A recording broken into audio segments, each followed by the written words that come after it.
So this is the 13th lecture on continuity. Today we are going to see monotone functions and continuity. So we start with this lemma. I is equal to open interval AB. So this is A and this is B, and F is monotone increasing on I. Okay, F is monotone increasing on I. Now this figure is also not very representative. F is monotone increasing. It does not need to be continuous. You can imagine there are some breaks over there. Then at any point xi in I, so this is your xi, f of xi minus, this is the notation for limit of fx as x tends to xi minus. What will that be?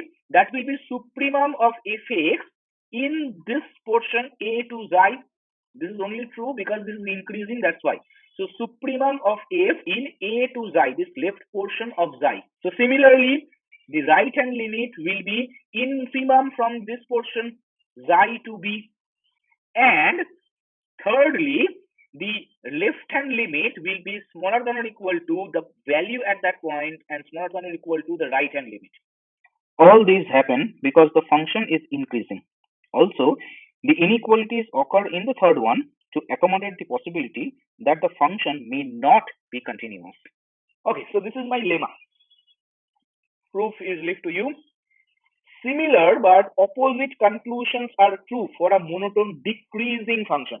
Say at this point xi, the left hand limit will be infimum of the function over the left half of the domain a to xi, and the right hand limit will be supremum of the function over the right half of the domain, and this will also turn around, so that right hand limit will be smaller than or equal to the functional value will be smaller than or equal to the left hand limit. Okay, so next one we have this proposition that if f is defined over the closed and bounded interval AB is injective and satisfy the IVP, then f is strictly monotone. Injective and satisfies the IVP, intermediate value property. Remember, this is intermediate value property. The intermediate value theorem satisfied in every subdomain. That is what is intermediate value property. So if a function is injective and satisfy IVP, then the function will be strictly monotone, either decreasing or increasing, strictly increasing or strictly decreasing.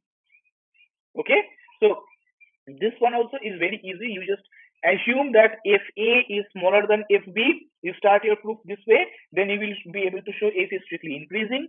If you start your proof assuming if A is greater than FB, then you will be concluding that F is strictly decreasing. Okay, so you only need to consider these two cases, FA less than FB and FA greater than FB. FA cannot be equal to FB because in that case the function will not be injective. So next we have this theorem in hand. Let I equal to AB be a closed and bounded interval and A from I to R satisfy IVP on I, intermediate value property on I. If F is monotone on I, then it is continuous on I. Now here, if you remember, we ended the last class with this function, with this remark that intermediate value property, even after being a much stronger property than intermediate value theorem, it still could not guarantee the continuity of the function. Now, so this is something more we should add to IVP to get a continuous function. F satisfies IVP. Moreover, if F is monotone, then F will be continuous. Proof. Case 1. Let F be monotone increasing on I. Now choose C any point in the interior of the domain. So we will first prove that F is continuous at C at any interior point of the closed and bounded interval AB, and then we will prove separately that F is continuous at A and F is continuous at B. Then by this lemma, which we saw just now, what happens is left hand limit is supremum of F in the left half of the interval A to C. Call that L. The right hand limit of the function at that point C will be infimum of the function from the right half of the domain C to B, and call that M. And the third one was the left hand limit is smaller than or equal to the value at that point is smaller than or equal to the right hand limit. So L, which is the left hand limit, is smaller than or equal to FC, is smaller than or equal to M. So all these three things we get, we conclude from this lemma itself. We used all these three things. Now, to conclude continuity of F at C, we must show that The left hand limit is equal to the functional value is equal to the right hand limit. Now, C is an interior point. So interior points are limit points as well. So C is an limit point of the domain. Fine. So if it is a limit point of the domain, we know the definition of continuity is limit of fx as extends to C is equal to fc. That is another definition of continuity at the point C, where C is a limit point of the domain. So to guarantee continuity of f at C, we just need to guarantee the existence of limit at C and show that the limit value is same as the functional value at C. So that is what we are doing here. The existence of the limit is guaranteed if we have L is equal to M. That is, left hand limit is equal to the right hand limit. If this happens, then the limit exists at that point, and both of them equal to fc will guarantee that the limit is equal to the functional value. So that means the function will be continuous at C. So this is our goal. If we can show this, then we will be able to conclude that f is continuous at C. Now, we already have this inequality true. This inequality definitely happens, that L less than or equal to fc is less than or equal to M. We need to show that these strict inequalities will not be true in case of a function which satisfies IVP. Okay, we have not used IVP, we have only used the monotonicity. So we will show that if a function satisfies IVP, intermediate value property, then the strict inequalities cannot hold. So we start with this assumption that if possible, assume that f is strictly smaller than fc. Okay, so we are going to arrive at a contradiction from this point. So L less than epsilon, so that means we can always increase that a little bit further, choose epsilon positive such that L plus epsilon is smaller than fc. Fine. Now, what is L?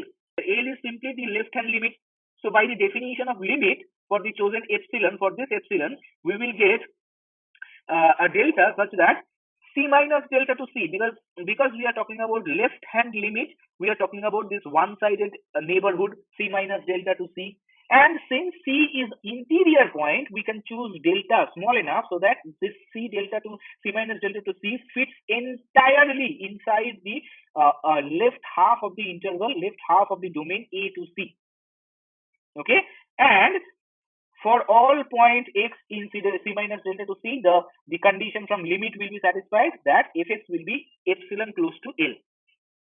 Okay, why? Now you might be wondering why this portion is doing here. The C minus delta to C goes inside A to C. This is simply because to avoid any kind of intersections over here, so that we can talk about C minus delta to C freely. Okay, since we have the option that C is interior point, we have the option to choose delta in such a way that to push this C minus delta to C, this one-sided neighborhood, completely inside A to C, so that we can talk about C minus delta to C freely. Fix a point x1 in this one-sided neighborhood, C minus delta to C. Then f of x1 will satisfy this inequality. F of x1 minus L will be smaller than epsilon. Now you apply IVP. So if x1 is there from C minus delta to C. Okay, so x1 is greater than C minus delta and is smaller than C. So x1 to C is a subdomain, and fx1 and fc, these two are two functional values. L plus epsilon is an intermediate value of the function at those points. By IVP, there will exist a point in x1 to C. There will exist a point y in x1 to C such that f of y will be L plus epsilon. But this implies y is in C minus delta to C. Y is in x1 to C. So y is also less than C and greater than x1. So y belongs to C minus delta to C as well. And if y is equal to L plus epsilon, and that contradicts this one, that for every point from a C minus delta to C, fx minus L will be strictly smaller than epsilon. And that is a contradiction. Hence, L must be equal to fc. Similarly, we can show M is equal to fc as well, and hence f is continuous at C. And since C is arbitrary, f is continuous at every interior point in of the domain.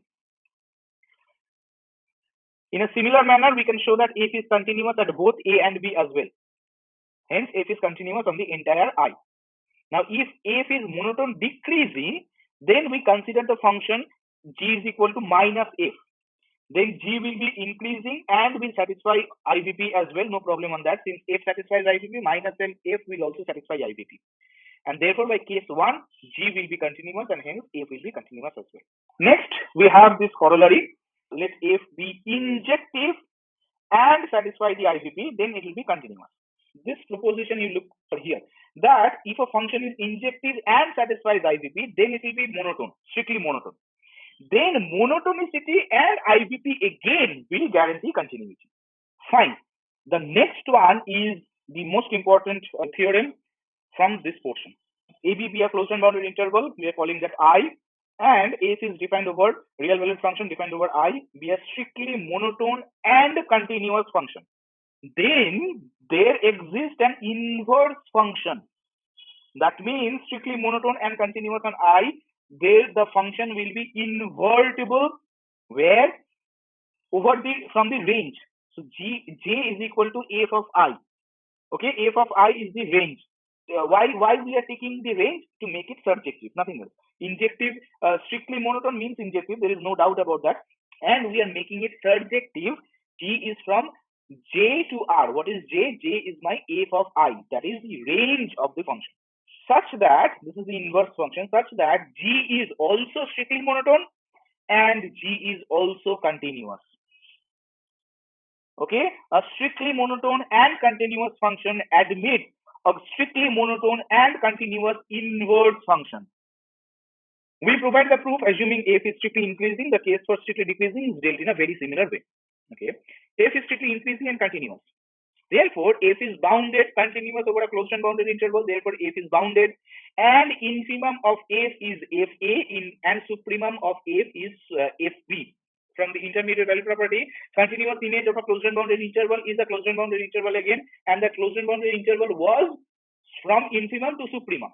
So definitely, since function is strictly increasing, infimum will be attained at the left extremity and the supremum will be attained at the right extremity. No doubt about that.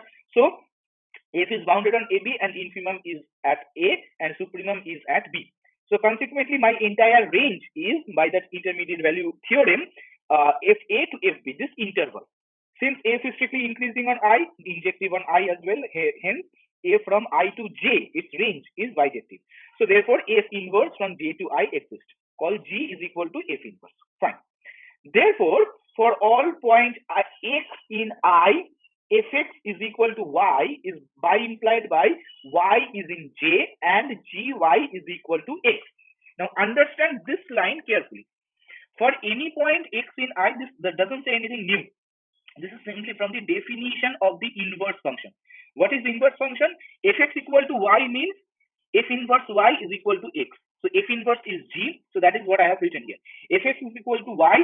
That means f inverse y is equal to x, and f inverse is g. So gy is equal to x. So gy is equal to x.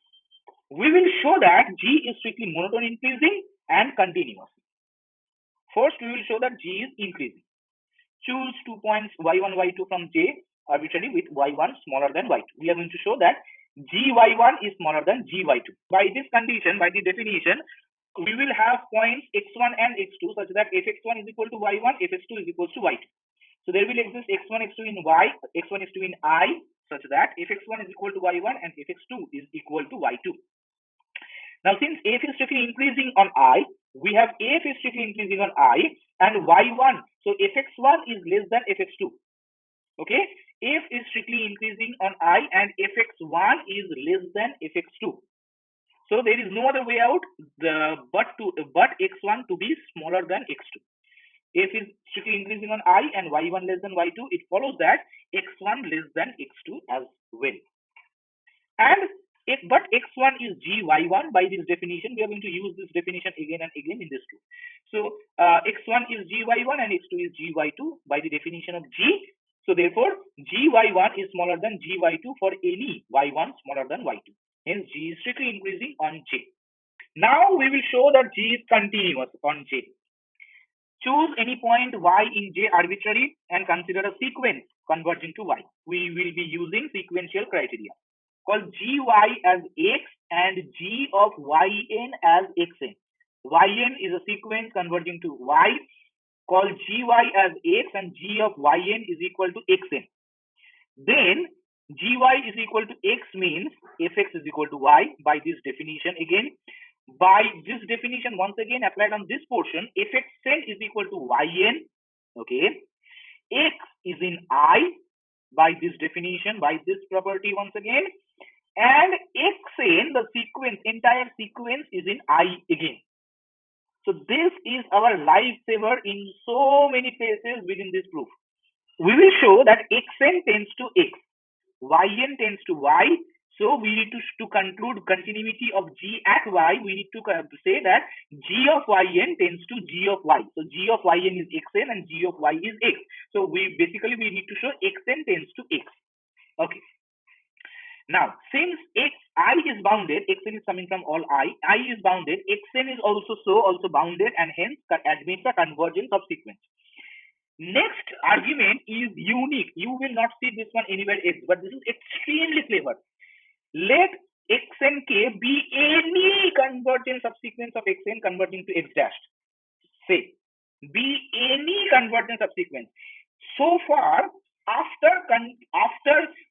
guaranteeing that xn has a convergent subsequence, we always have taken one convergent subsequence and concluded things about that. Here we are talking about any convergent subsequence.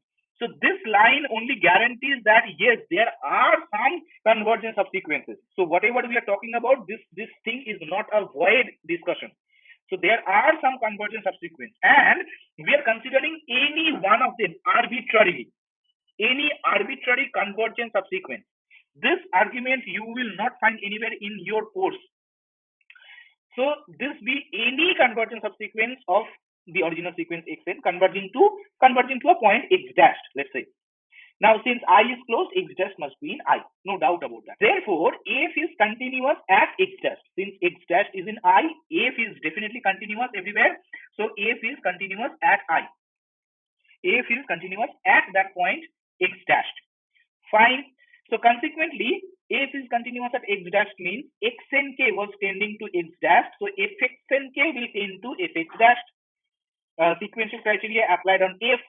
Okay, but fx and k, f of x and k is equal to y and k, and yn tends to y. What is y and k?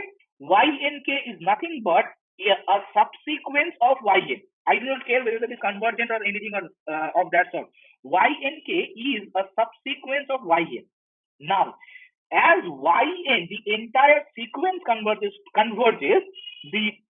any subsequence must converge and converge to the same limit. So this being a subsequence of yn, this subsequence converges to y as well.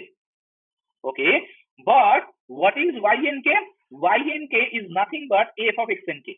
So f of x and k tends to y, and y is fx. Y is fx.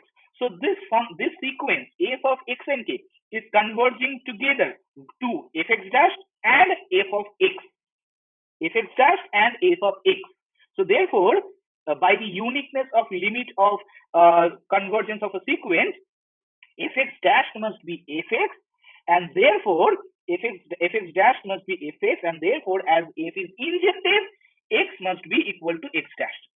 Here we have proved that for any convergence subsequence, it converges to the same point x. So therefore, in other words, any convergence subsequence, so lim sup, which is the supremum of all the subsequential limits, is equal to x, is equal to lim in, which is the infimum of all the subsequential limits. Both of them must be x, because every convergence subsequence converges to x. So then, if you remember, lim sup is equal to lim in of a sequence is an if and only a condition for the convergence of the sequence to the same limit. So therefore, xn is convergent and xn converges to x, this common point x. Consequently, by sequential criteria of continuity, G is, so that was our goal, right? Xn tends to X, that was our goal. We will show Xn tends to X. Consequently, by sequential criteria of continuity, G is continuous at Y. Since Y is arbitrary, G is continuous on entire G. This completes the proof.